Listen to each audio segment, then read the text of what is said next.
In a recent meeting with city reporters, the Chief Minister of Meghalaya Conrad K Sangma had responded to queries related to the Meghalaya Gaming Act 2021 that has been opposed by various pressure groups, religious organizations and the general public.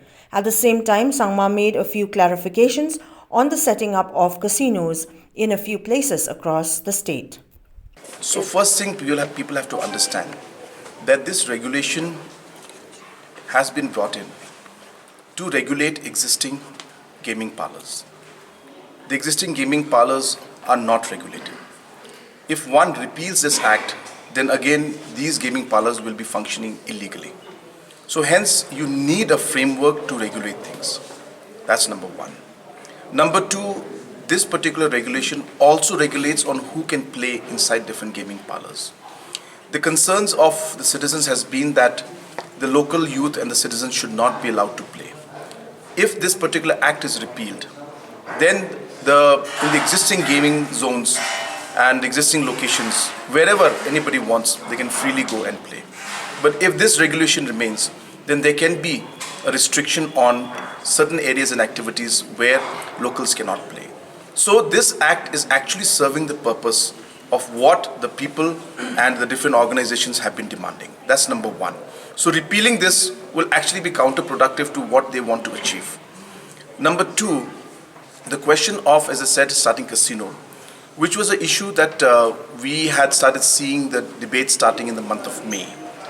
And when the different church leaders and organizations had met me, I had made it clear to them that we will not proceed. I have also explained to the House that this was being done in a manner in which we thought we were balancing out all the different aspects of revenue generation for the state, because we need revenue. But at the same time, we were doing it in a manner that would not affect the majority part of the state, and this would be towards the border. So we actually were working towards having a win-win situation where the gaming would be right at the border, close to Guwahati, not affect the rest of the state, but yet we would be able to get taxation of GST, maybe close to about 500 to 600 crores of revenue would come in. And that was the objective with which we went forward. When we came to know that there was concerns by the citizens, I told them that since the concerns are there, we will not move forward. And hence from that day, in the month of May 2022, you will see that government has not proceeded in any aspect.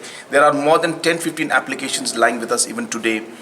They have not been processed. We have not moved forward because we have said that we will not go ahead this unless we take people into confidence, and then only we'll decide the way forward. The 3 licenses which were given provisional basis have expired today, in fact 6 months, and they were provisional licenses which was given way ahead of the public debate that started in the month of May. These were given on March 29th. So hence, at that point in time, certain processes started, and it was, as I said, with the goal to increase the revenue and also with the goal to ensure that the gaming would happen in a specific zone. So I have made it clear even on the floor of the House, and a commitment has been given.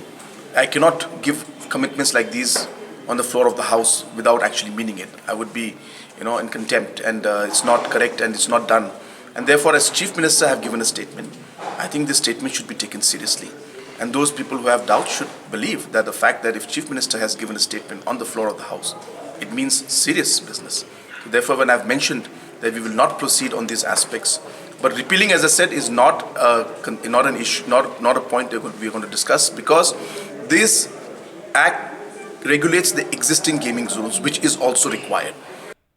As far as the mining policy is concerned, the Meghalaya Chief Minister informed that the scientific process of legal mining is already on, though it is a complicated one. The process for legal mining, in terms of scientific mining, the process is already on. There are a large number of individuals, miners, who have already applied for prospecting license, and they have received it also, almost about 15 or 18 of them. And some of them have also gone ahead and they have submitted their mining plan, which will then get approval from different agencies, and then the scientific mining process can also start. So the process is already on, and based, of course, on the Supreme Court ruling that came out in July 2019. All these steps have been initiated, and let's hope that we will see some of the mining licenses come out earlier than expected. So we are keeping our fingers crossed, but the process is a very complicated process. So we'll wait and watch, but the process is on.